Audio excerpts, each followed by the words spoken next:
If you just want to say your name, where you're from, and your occupation. So my name's Gary Petrie, but everybody knows me as D. Live in North Berwick. Occupation: sole trader, proprietor of the Wyrd Shop.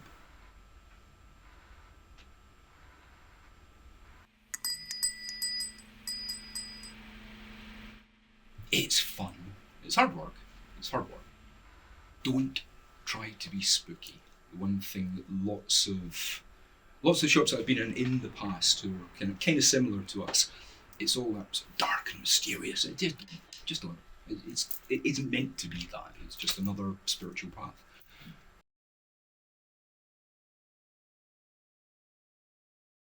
Do you think having a shop like this in Edinburgh comes with certain expectations because of the history of Edinburgh? I think so. I mean,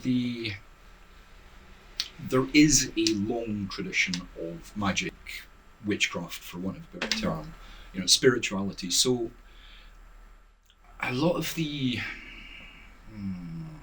be careful how I say this, a lot of the kind of Harry Potterish shops diminish it.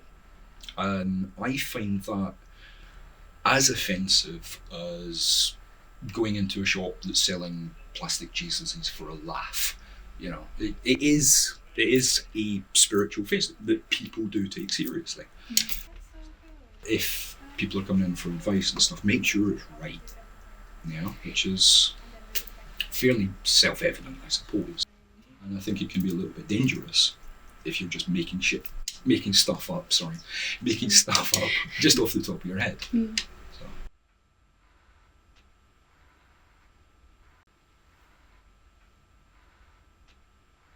I mean, I came from a fairly unorthodox Christian background, the Jehovah's Witnesses, which thoroughly put me off religion. Absolutely. Nah.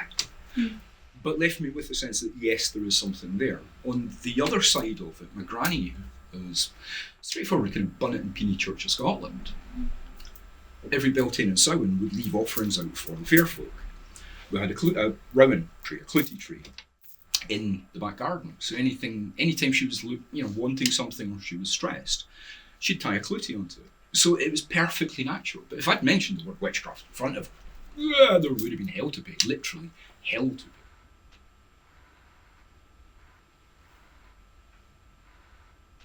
So many different ways into it that you can't say, right, you start like this. Because again, this is not a religion. There is no Bible, there is no Quran, there is no Torah.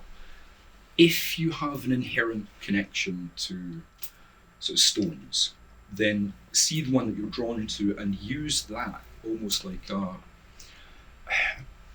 an introduction to it. See literally how it makes you feel.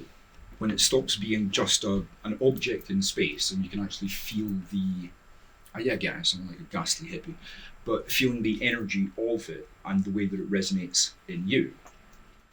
Or if you're more sort of high magically inclined, then so the wand, the knife, the cup, the disc, see how they react. They're symbols of the elements.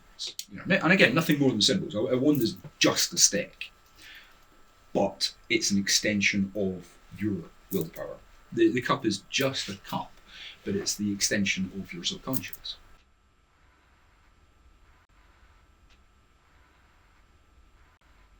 I'm slightly conflicted. I mean,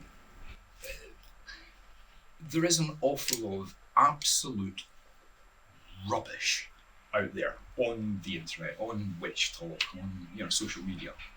Yes, it's good because it normalises it, it exposes people to it, but there is also the danger because a lot of it is just absolute garbage, frankly. The future, I don't know, this is the third or fourth magical revival I've seen. More people are, it's called Sapient Road, literally looking within. And this is one of the ways that they're doing it. So I have hope.